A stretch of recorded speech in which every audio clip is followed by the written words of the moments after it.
One Piece 1136 Fast Review. Luffy's eating meat and he says that it reminds it to dinosaur meat, and he says it's really good. The eldest says that it's rare for humans to make it all the way to the Sun Realm, that most human confuses the underworld with Elbaf and they flee before going all the way to the Sun Realm. Usopp starts to say that he was the one who defeated Ors, and everybody's like, wow, Usopp, you're so strong, blah blah blah blah blah.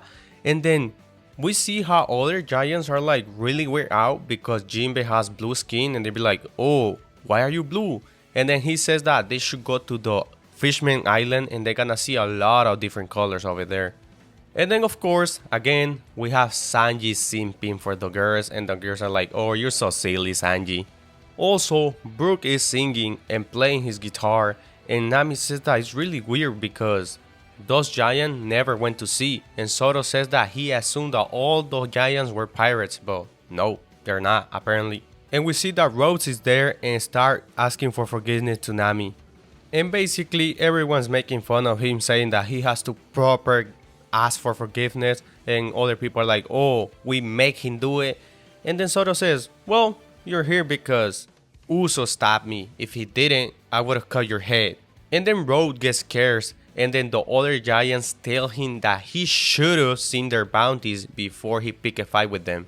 And it's funny because Jer tells them to not hold back the next time, and then he gets really scared. He gets even more scared because, yeah, they're probably gonna kill him soon. But yeah, they're just playing. And then Rhodes says something really interesting because for them to not kill him, he says, come on, everyone born here in Elbaf shares the same dream, to become the next sun god and rule the world. All the giants start debating, saying that the sun god is not a destructor, is not a ruler. Some say it is the destructor, some say it's the god of liberation. They do not agree. Luffy asks himself that what is it about this god? And the old man says that they have an old text that have been passed down for generations in Elbaf, and the legend is written in an ancient language, so they don't know for sure what it says over there. No one can say for sure which translation is accurate, and this is the result.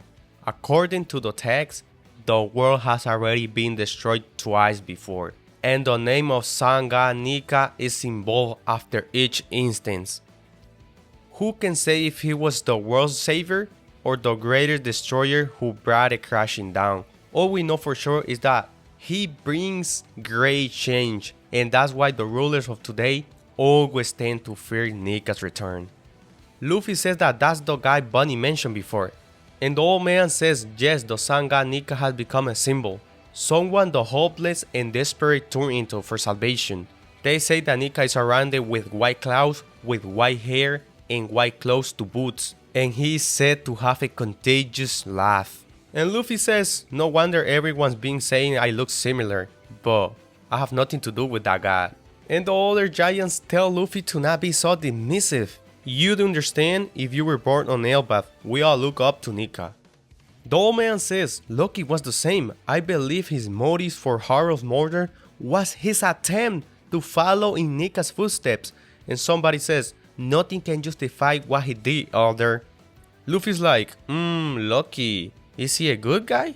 And then everybody gets mad and says, no way in hell. This is funny, look the image, I'll put the image here in the screen, it's hella funny.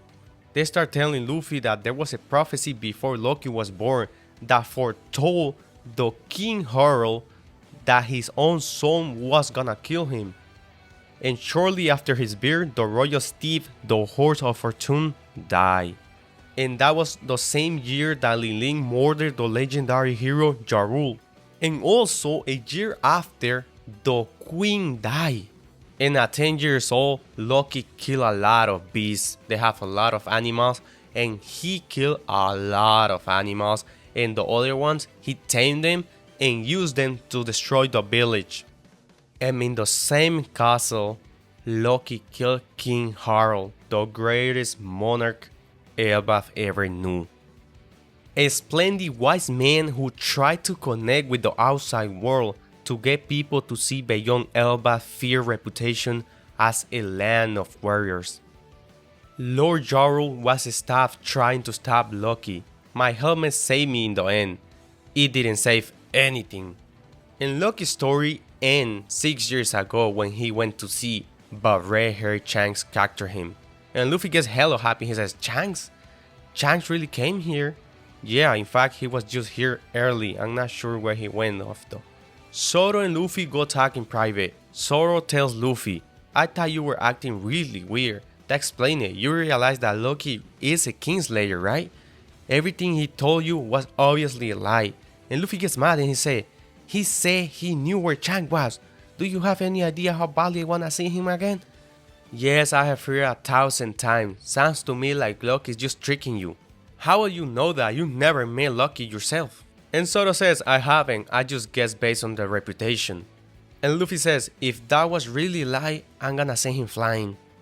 Nami gets there and says, if you're really sneaking off to where I think you are, do you seriously expect to find your way over there without me? Zoro says, listen up Luffy, we'll get the keys, but if he pulls anything funny, we'll have to take care of him. Got it, thanks. And Nami is using Road as her servant. And Zeus says, don't forget that I'm number 1 and Sanji's number 2 and you're gonna be number 3. And they are a little worried about what's gonna happen. But Rose says that they're all in drunkest stupor now. They probably can't remember what they're celebrating right now. So yeah, they're consuming that shit that is gonna make them imagine.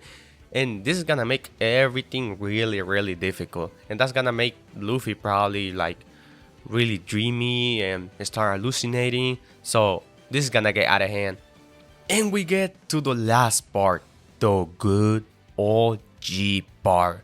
We get to the Holy Knights. Loki says that if he understands correctly, then he's afraid he will have to step back and refuse the offer. I'm sure it's an honor to be invited to join your noble knights, but that will make you celestial dragons, right? Do you really expect anyone on the planet to willingly become scum like that? Fake Shanks asks, do we have any intel? The girl says, all the spies we sent to Elbaf reported a giant crowd heading for them before the transmission cut off. Their weakness is beyond belief. The girls get hella mad and she says that she's done standing there listening to this guy. I wouldn't let it just stand there. Don't be hasty, Gunko. Her name is Gunko. She's God's knight. And we have her design. It's really fucking bad in my opinion. It's disgusting. It really, her design is really bad. I just hate it. We're gonna talk about this in a different video though. And then we see a big wolf. And Loki starts telling the wolf, ha ha ha, eat them up wolf. And Gunko gets a little mad and she says, stay back if you want to keep breathing. And then we see her powers. We see that she uses bandages to like grab his neck. And then he's floating in the air. We see that Loki is yelling and he says, wolf! And the fake Shanks says, if we were to spare him, will you change your mind then? And Loki says, so that's how you operate, huh? Well, if that was your offer, I accept my friend's fate and wish him peace in death. It's okay to grieve and rage, but a warrior never kicks and screams in the face of death. I'll swallow all my fury and use all this anger to destroy the world. I tried to make this video really fast so I didn't give any of my opinion. I mean, I gave like one, but like I'll make a different video and give my opinion on everything. So subscribe, follow, and then I'll publish a video today at night or tomorrow.